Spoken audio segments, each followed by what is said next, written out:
Chers élèves de la grande école du sabbat, le temps de notre étude quotidienne est arrivé. Et tout le plaisir est pour moi aujourd'hui encore de vous accompagner dans cette démarche. Avez-vous déjà votre matériel de l'école du sabbat? Si ce n'est pas encore fait, allez le chercher. Après la prière, ensemble, nous étudierons la leçon d'aujourd'hui.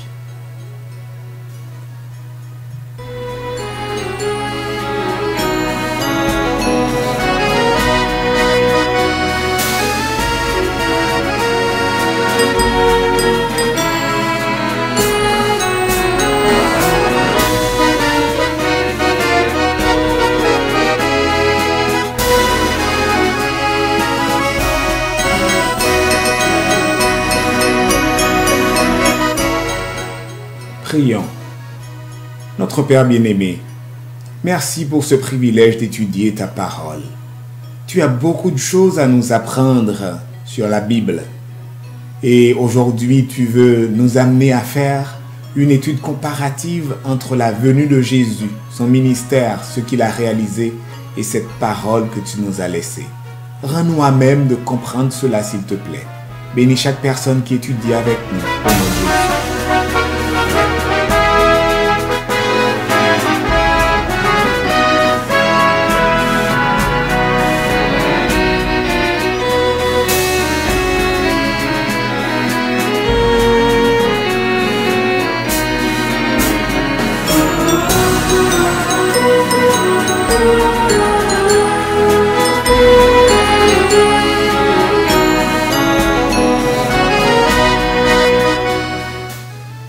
Leçon 2.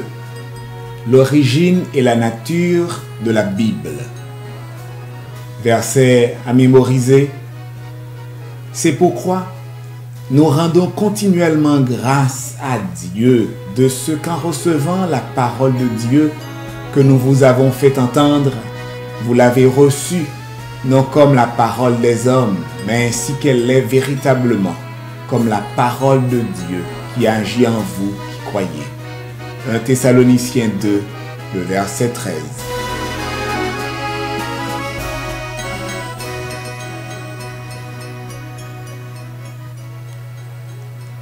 Chers amis, nous avons le privilège d'étudier un thème très intéressant. Et pendant cette semaine en particulier, nous avons vu dimanche la révélation divine de la Bible. Lundi, le processus de l'inspiration.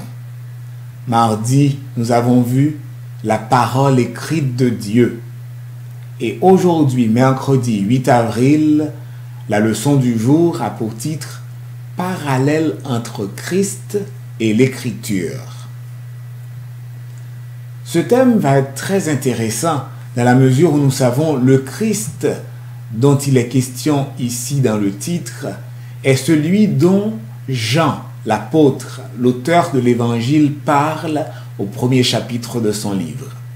Il va nous le dire, au commencement était la parole. La parole était avec Dieu et était Dieu, etc. Tout a été créé par cette parole. Cette parole est devenue chair, verset 14, et a habité parmi nous. La leçon d'aujourd'hui s'annonce très intéressante. Nous commençons cette étude par une question. Quel parallèle voyez-vous entre Jésus, qui est la parole de Dieu faite chair, telle que je l'ai cité tout à l'heure, et l'Écriture, le livre même, la Bible, qui est la parole écrite de Dieu? Quel parallèle voyez-vous entre ces deux, entre Jésus-Christ, la parole faite chair, et la parole, l'écriture même, qui est la parole de Dieu? Donc, cette question va nous guider dans le cadre de l'étude d'aujourd'hui. Nous commençons par Jean, chapitre 1, le verset 14. Je vous l'ai cité tout à l'heure, mais je me suis dit, vous la connaissez peut-être, vous connaissez cette portion de l'écriture peut-être. Jean 1, verset 14, il est dit, « Et la parole a été faite chair, et elle a habité parmi nous, pleine de grâce et de vérité. Et nous avons contemplé sa gloire, une gloire comme la gloire du Fils unique venu du Père. La parole a été faite chair. Continuons notre lecture dans Jean chapitre 2, le verset 22, où nous pouvons lire « C'est pourquoi, lorsqu'il fut ressuscité des morts, ses disciples se souvinrent qu'il avait dit cela, et ils crurent à l'Écriture et à la parole que Jésus avait dite. » Voyez le lien qu'il y a entre ces deux textes. La parole a été faite chair. Verset 22, Jean 2. Jésus-Christ avait prononcé des paroles. Ces paroles, c'était des prédictions qui se sont réalisées. Le texte commence en disant « C'est pour cette raison, lorsqu'il fut ressuscité des morts, ses disciples se souvinrent qu'il avait dit cela. » Donc, ils se souvinrent plutôt des paroles de Jésus. Ils se souvinrent de ce que Jésus-Christ leur avait dit. La parole qui fait des prédictions, qui dit des prophéties qui se réalisent. Allons encore dans Jean, mais cette fois-ci le chapitre 8, les versets 31 et verset 32. Dans Jean 8, verset 31 et verset 32, nous pouvons lire où il est dit « Et il dit aux Juifs qui avaient cru en lui, « Si vous demeurez dans ma parole, vous êtes vraiment mes disciples. » Soulignez le mot encore « parole ». Et c'est Jésus qui parle. Parce que nous sommes en train d'établir les parallèles possibles, les parallèles entre Jésus-Christ, le Messie, la parole faite chair, et l'Écriture même, la parole de Dieu. Si vous demeurez en moi, si vous demeurez dans ma parole, a-t-il dit, vous êtes vraiment mes disciples. Et le verset 32 dit, vous connaîtrez la vérité et la vérité vous affranchira. On n'a pas besoin d'argumenter longtemps pour faire le lien entre le mot vérité utilisé ici au verset 32 et le mot parole qu'on a trouvé au verset 31. Le mot parole au verset 31. Donc, c'est synonyme. Donc, cette parole qui est capable de donner le statut de devenir disciple de Christ est une parole, pas n'importe laquelle, une parole capable aussi d'affranchir. Vous connaîtrez la vérité et la vérité vous affranchira. Restons dans Jean et allons cette fois-ci dans la prière sacerdotale. Jean chapitre 17 et le verset 17. Dans Jean 17, verset 17, c'est le Seigneur Jésus qui prie son Père en parlant des disciples qu'il avait en ce temps-là et les disciples qu'il aurait aujourd'hui, vous et moi. Il a dit, sanctifie-les par ta vérité. Ta parole est la vérité. Vous me donnez raison maintenant quand j'ai dit tout à l'heure qu'il y avait que c'était synonyme, la parole de Christ, la parole de Dieu et cette vérité capable d'affranchir. Mais là, on vient d'apprendre que cette parole a un autre pouvoir. Elle est capable de sanctifier, capable d'enlever toute impureté, capable de nous rendre agréables à Dieu. C'est Jésus-Christ qui prie. Et dans sa prière, il demande que cette vérité dont il est question puisse sanctifier les disciples. Il y a un parallèle entre la parole de Dieu qui est devenue chair, c'est-à-dire Jésus-Christ lui-même, le Messie, le oint, le roi. Il y a un parallèle entre lui, la personne même, et la parole écrite de Dieu, c'est-à-dire l'écriture, le texte que nous manipulons, le livre, le rouleau, dépendamment de l'époque où on a ce support qui contient cette parole écrite de Dieu. Donc, les amis, Jésus est venu dans le monde d'une façon surnaturelle. Il est né d'une vierge qui n'a jamais eu de relation avec un homme et il est le seul à naître ainsi. Sinon, nous tous, vous qui m'écoutez, moi qui vous parle, nous naissons plutôt d'une relation d'un homme et d'une femme. Eh bien, c'est surnaturel la façon de naître Jésus quand il est venu ici sur la terre.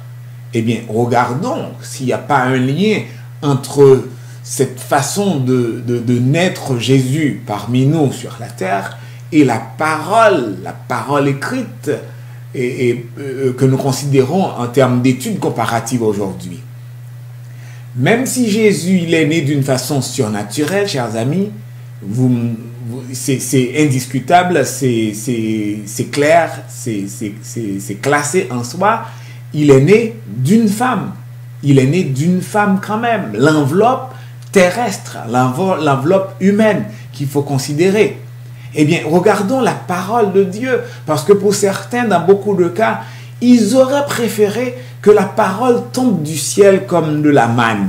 Et là, il n'y aurait pas de doute. Ils auraient été beaucoup plus fiers de parler de cette parole. Regardez, la même chose qui est arrivée à peu près à Jésus-Christ, c'est ce qui est arrivé à cette parole de Dieu. Quoique la parole de Dieu ait une origine et céleste, une origine surnaturelle, disons, pour emprunter le même mot quand on parlait de Jésus-Christ, eh bien, Dieu a décidé de confier cette parole à des humains, tout comme Jésus est né par une femme, en passant par une femme. Donc, les amis, Jésus-Christ est devenu un homme dans le temps, un homme dans l'espace. Il a vécu à une époque précise et il a un endroit précis. Galilée, Nazareth, des endroits comme ça, le nom que vous voudrez en fonction de ce qu'il a fait ou de ce qu'on veut souligner dans son ministère, on peut citer l'un ou l'autre de ces deux endroits que j'ai mentionnés ici tout à l'heure. Alors, il faut noter le fait que Jésus-Christ soit né dans le temps et dans l'espace pour devenir semblable à vous et à moi et mourir à notre place. Cela n'a absolument enlevé rien dans sa divinité. Il est resté le Dieu qu'il a toujours été. Il est le seul rédempteur pour tous les peuples, partout dans le monde, à travers tous les temps. Acte 4, verset 12 va sûrement venir vous convaincre, si vous n'êtes pas encore convaincu jusque-là, du fait que le fait de naître dans le temps et dans l'espace n'a absolument rien enlevé de la personne de Jésus-Christ. Et dans Acte 4, le verset 12, nous pouvons lire là où il est dit « Il n'y a de salut en aucun autre, car il n'y a sous le ciel aucun autre nom qui a été donné parmi les hommes par lequel nous devions être sauvés. » Chers amis, revenons à nos parallèles. De même, la parole écrite de Dieu, qui est la Bible, a également été donnée à un moment précis et dans une culture particulière. C'est le cas pour Jésus-Christ lui-même quand il est né. Tout comme Jésus-Christ est né dans le temps, dans l'espace, la parole de Dieu a été donnée à un moment donné, à un endroit donné, ce qui n'a absolument rien enlevé de sa valeur. Donc la parole n'est pas limitée à un moment parce que ça a été donné à un moment de la durée. La parole n'est pas limitée à un lieu précis parce que la parole a été donnée à tel endroit donné. Non, non, non, non. La Bible n'est pas conditionnée dans le temps. La Bible garde toute sa valeur. Au contraire, cette Bible, la parole de Dieu, reste obligatoire pour tous les peuples, partout dans le monde. Et cela a commencé très très tôt. Souvenez-vous dans Acte chapitre 8 d'un homme qui n'était pas un habitant de Jérusalem et qui n'avait rien de caractéristique physique semblable à un habitant de Jérusalem, à un juif, qui revenait de l'adoration de Jérusalem et qui lisait quoi? Le livre du prophète Isaïe. L'eunuque, pas l'eunuque, c'est l'eunuque éthiopien, mais le diacre Philippe, poussé par le Saint-Esprit, va venir l'aider à comprendre cette portion de l'écriture. Isaïe 53 qu'il lisait. Et par la suite, il va demander le baptême au nom de Jésus. La parole, la Bible, reste obligatoire pour tous les peuples et cela partout dans le monde. Quand Dieu s'est révélé, chers amis, il est descendu au niveau humain. Philippiens 2 va l'expliquer. Il s'est rendu à un état où nous pouvons le supporter, où nous pouvons l'admettre parmi nous. La nature humaine de Jésus a montré quoi? Tous les signes d'infirmités humaines. Il a eu faim, il a eu soif, et pendant qu'il a eu faim en particulier, Matthieu chapitre 4, Satan est venu justement pour le tenter. Donc, lors de son arrestation, il avait soif, il a demandé de l'eau, même s'il ne l'a pas eu. C'était du vinaigre à la place qu'on lui a donné. Donc, il avait peur dans le jardin de Gethsémane avant son arrestation. Il est allé prier le Père à 3 reprises pour lui demander d'enlever cette coupe si c'était possible. Mais en pensant à vous et à moi, il ne l'a pas fait. Vous savez? Donc, l'enveloppe humaine qu'a portée Jésus-Christ a montré tous les signes d'infirmité qui existent dans notre humanité. Ça a aussi montré les effets de quelques 4000 ans de dégénérescence. Quand on est parti d'Adam, d'Ève, en passant par Métuséla et les autres, vous voyez, c'était la dégénérescence. L'homme n'a pas vécu longtemps ou n'a pas vécu heureux longtemps. Somme 90 va le dire, les plus robustes vont jusqu'à 80 ans. Et qu'est-ce que nous tirons de tout cela avec une telle existence? Peine et misère. Donc, je reviens à ce que je disais. L'enveloppe humaine qu'a portée Jésus a démontré la défaillance, la dégénérescence de l'humanité. Toutefois, Jésus qui était sans péché, qu'il est resté en réalité, a quand même subi les mêmes privations, a connu les mêmes privations, a connu les mêmes sensations négatives que vous et moi avions connues ou connaissons. De même, chers amis, le langage de l'écriture, le langage qui se trouve dans la Bible, la parole de Dieu, reste un langage humain. Ce n'est pas un langage parfait surhumain. Non. Que personne ne vienne dire, mais je voudrais que ce soit un langage qui sort de l'ordinaire. Mais entendons-nous, si c'était une langue rare qui n'était pas donnée aux hommes de comprendre, qu'il n'était pas donné aux hommes de comprendre, à quoi servirait cette parole? Ou à nous les humains du moins, à quoi servirait cette parole? Donc, pour nous permettre de comprendre, c'est comme lorsque nous nous adressons à des enfants. Regardez ce que vous faites quand vous vous adressez à votre bébé de 3, 4, 5, 6, 7, 8 mois. Vous essayez de parler, mais pas tout à fait comme un humain qui a un langage accompli, qui a un langage normal. Vous essayez d'utiliser des petits mots, vous changez de ton, vous essayez de traîner la langue d'une façon ou d'une autre, comme pour emprunter un langage d'un bébé qui n'aurait pas encore la parole. Eh bien, vous descendez au niveau du bébé. Et quand nous parlons à un immigrant, quelqu'un qui ne parle pas notre langue, ou qui ne parle pas la langue de la terre d'accueil que nous habitons, qu'heureusement nous parlons. Nous avons tendance à parler fort, à parler plus lentement et à dire quelques mots plus d'une fois. Vous voyez, nous rabaissons au niveau de cette personne pour l'aider à comprendre. Eh bien, c'est ce que Dieu fait. Donc, dans la parole qu'il a à nous communiquer, avec la parole qu'il a à nous communiquer, il l'a adapté à notre langage à nous. Donc, pour mieux le faire, il a choisi qui? Encore les hommes, les humains, justement pour faire cela. Alors que toute langue a ses limites, le créateur de l'humanité, qui est le créateur du langage humain, est parfaitement capable de communiquer sa volonté aux êtres humains d'une manière digne de confiance sans nous tromper. Nous n'avons pas à nous demander qu'est-ce que c'est. Donc, la langue utilisée, c'est notre langue à nous et nous comprenons tout ce que cela signifie. Cependant, il faut mettre les choses au clair. Bien sûr, chaque comparaison a ses limites. Ne concluez pas tout de suite que nous sommes en train de dire que vous allez prendre votre Bible et que vous allez dire « Viens petit Jésus, c'est le petit Jésus qui est entre vos mains. » Non, ou Jésus, ou je ne sais pas trop. Jésus reste Jésus. La Bible, le livre, le support que vous avez reste la Bible, reste le support. Jésus-Christ et les Saintes Écritures ne sont pas identiques.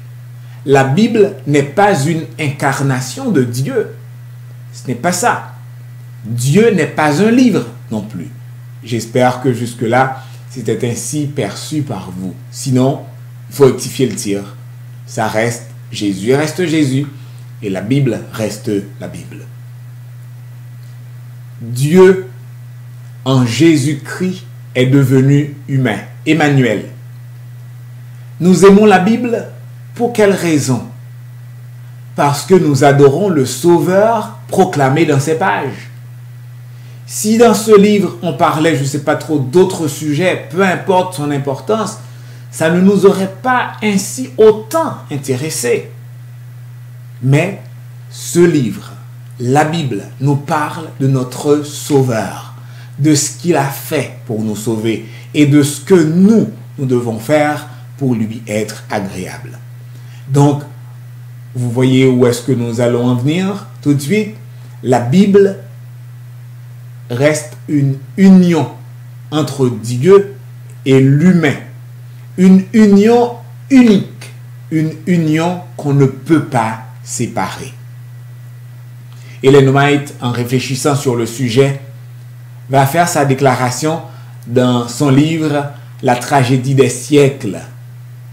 Dans ce livre-là, Ellen White va dire « Mais la Sainte Écriture, où la vérité s'exprime dans le langage des hommes, nous offre une union étroite de la divinité et de l'humanité. La même union s'est retrouvée dans la nature du Christ, qui fut à la fois Fils de Dieu et Fils de l'homme. On peut donc dire de l'Écriture comme de Jésus-Christ qu'elle est la parole faite chair et qu'elle a habité parmi nous. Jean 1, verset 14. Fin de citation.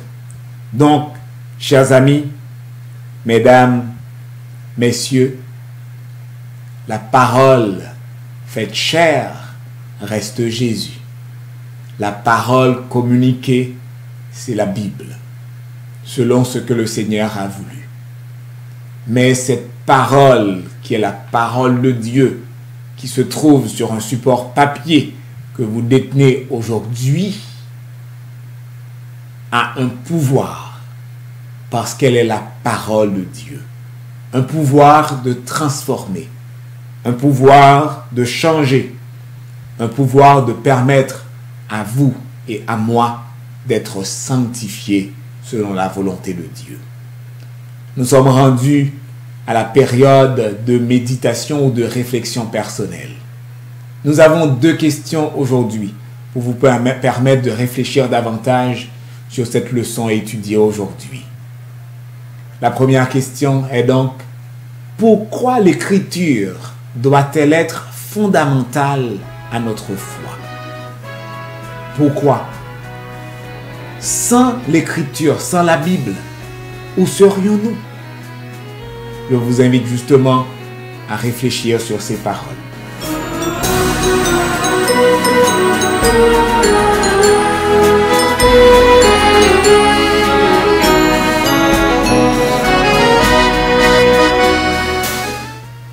Nous avons étudié aujourd'hui encore la leçon 2, dont le titre est « L'origine et la nature de la Bible ». Le verset à mémoriser dit « C'est pourquoi nous rendons continuellement grâce à Dieu de ce qu'en recevant la parole de Dieu que nous vous avons fait entendre, vous l'avez reçue, non comme la parole des hommes, mais ainsi qu'elle l'est véritablement, comme la parole de Dieu qui agit en vous qui croyez. » 1 Thessaloniciens 2, le verset 13.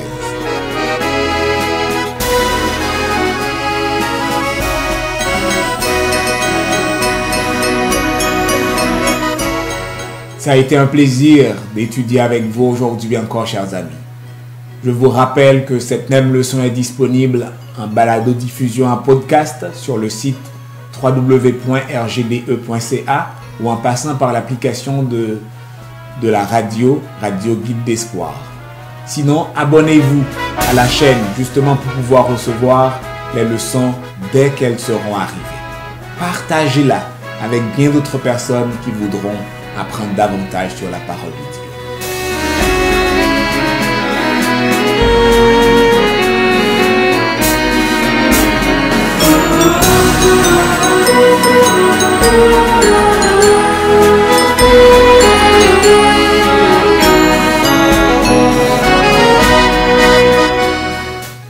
Nous nous verrons demain Dieu voulant pour poursuivre l'étude de ce thème bien intéressant que nous avons commencé aujourd'hui.